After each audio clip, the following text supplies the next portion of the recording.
to more often than others. And I think that what happens in life when we get a little bit older is that we're not always in the same place with people that, we were at a year before. And that's because in your 20s, you're figuring out not just yourself, you're figuring out where you want to go with your career. You're thinking about getting a house. You're thinking about possible children in the future. You're thinking about how your life is literally like an arrow that points this way, that way, that way, that way. It's like on the Wizard of Oz. The signs point everywhere. And I think that people who are still standing at that sign and haven't decided which way they're going to go get a little bit hurt by you when you're on your own yellow brick road, because everyone has their own path in life and we can't hold each other's hands when we're becoming adults the same way that we probably could when we were 20, 21, 22, 23, 24, 25, even 26. But at 27, there was a big change in me. And that change in me was I no longer have time to try to make things work with people that are clearly not working. Whether that be in friend relationships, family relationships, period. Whether it be anything career-wise. All I had room in my life for was things that encouraged me to be real. Whether that be people around me that encouraged me to be more myself, or whether that was career that forced me to be more myself.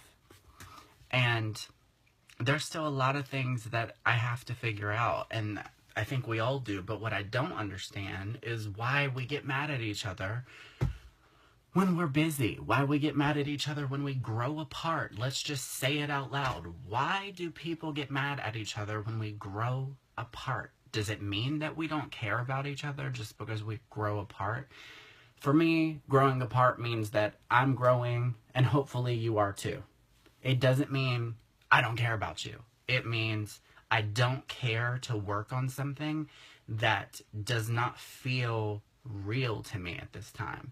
There's a lot of relationships with people where you can't talk about certain things. You can only get so real. You can only get so far into a conversation. And there's a lot of relationships where I find myself having to become the old me that they knew to keep the relationship going. I find myself having to, whether it's talk about things that we bonded over years ago that are no longer relevant because we don't currently have anything that's keeping us strong. There's nothing there. There's nothing, whether it's nothing in common or whether it's just nothing strong enough between us to keep things afloat. And I just feel like, what's the point? It's exhausting for me to pretend with people because I'm such a blunt person. And I think in some ways, I think people that don't like to go deep in conversation have things a lot easier. I'm not one of those people that can just pretend. If I'm not interested in what you're saying and I can tell you're not really interested in what I'm saying, why do we feel obligated to force something? And I think that's because people think that if you're not talking, that you must not care about each other. And I don't think that that's true. Sometimes I think the most caring thing that you can do is not begrudge a person because they need time to live their life. And you may not talk to each other for years. I was just talking to my grandmother about the friends that she had when she was younger. And she's like, well, Chris, that's natural. After you get married and you have kids, you don't have the same relationships with people as you did before.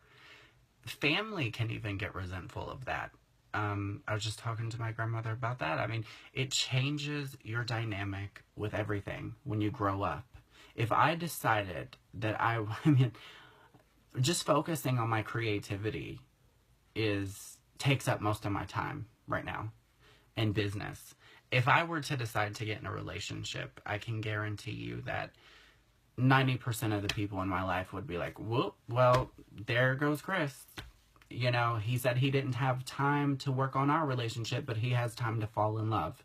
That's another big point that I want to get on, is that I'm not claiming I don't have time to speak to anyone at all. What I'm claiming, not claiming what I know, is that I just don't care to work on relationships that don't feel authentic, that don't feel like you can be real with me and I can be real with you about where we are at where we are at in our lives. The only reason I'm explaining this is because I think a lot of things get lost in translation. It's not that thing where people think, oh, well, some people move forward and some people stay stuck. I feel like an asshole saying that. I don't want to say some people stay stuck. It's not about like, oh, I'm moving on to bigger and better things. Maybe I'm not moving on to bigger and better things. But what I am moving on from is things that just don't feel right.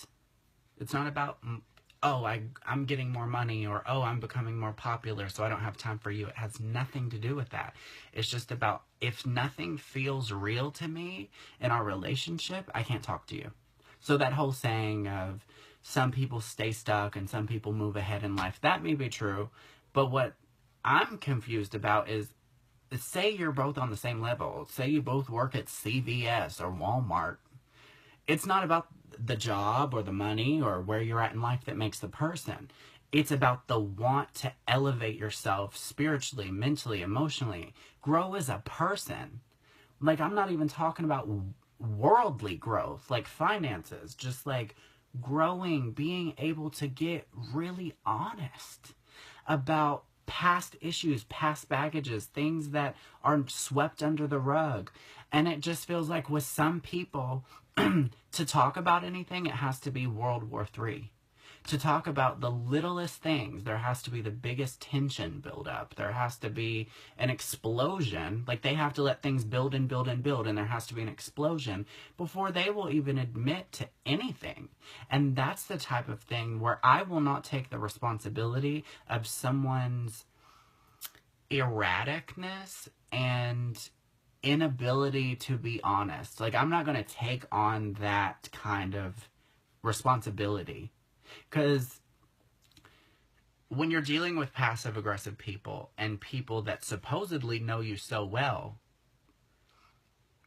there's no winning. Because if they really knew you so well, they would know, number one, you can see through their bullshit already. And number two, if they knew me so well, I'm speaking for myself, they would know that type of shit doesn't work with me. It doesn't work with me. I pick up on it in 3 seconds flat, and either I'm going to act awkward until you get honest, and it just... And then if I call you out for it, you're still going to stay awkward. So I can only be friends with grown-ups. I hate to make it sound really like ABC 1, 2, 3. I'm not better than anyone. No one's better than me. But I'm allowed to be uninterested in being people's friend. I'm allowed to find it boring. I'm allowed to still care about people and not give a shit about them calling me every day or once a year. There's a lot of people I don't care to hear from, and I don't care to say that. I don't care if it sounds like I'm an asshole. Hell, there's some people I do talk to, and I still wish they would get a little more honest sometimes about weird tensions.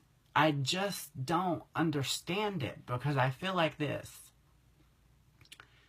If you had an ounce, it's rare to meet people in life who will give you what I give you. I'm not saying that like Kanye West. What I'm saying is, it's rare to meet people in life who will give you the type of honesty that I will look you in the eye and give you as a friend. If you can't value that, and you can't see that that's kind of rare, and you can't give me that in return, why are we speaking? It's probably my only best redeeming quality, is that I'm honest to a fault about what bothers me about you, and I will own up to what I do, and if you tell me that I said something that bothered you or whatever, we can talk about it, and we don't have to stay stuck on it. But to people that like to just suck in problems like a vacuum and just let the problem sit in the vacuum bag, that shit's gonna explode like dust everywhere. And that's not what a relationship is based on. And I think people that function that way are going to wake up and be 40 years old and wonder why everyone else moved on in life. And it makes me sad for them. Genuinely. Because I'll tell you one thing. I may be crazy, minus the may, I am. But the one thing in life I know that you have to have, no matter if you're crazy, normal, sane, whatever, broke, happy, poor, sad, whatever, you have to have the ability to communicate with people. In friendship, love, life, death, everything, like whatever, you know, whether you're communicating after you've passed away, flicking a light switch on, you have to know how to communicate. You just have to. Passive aggression, tension, just icky feelings, I don't have time for it. I'm no better than you. If you're watching this and you think this is about you, I'm no better than you. But what I am is past it. And I wish everyone well.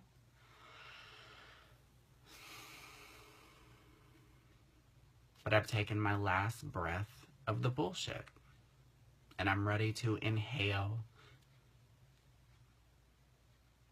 prosperity, maturity, solitude, if that's what it takes.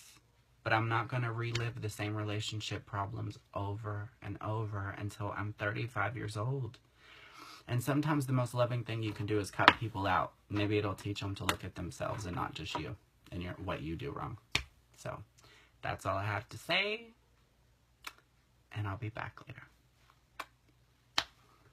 It's not antisocial if you're anti-bullshit. That's the point.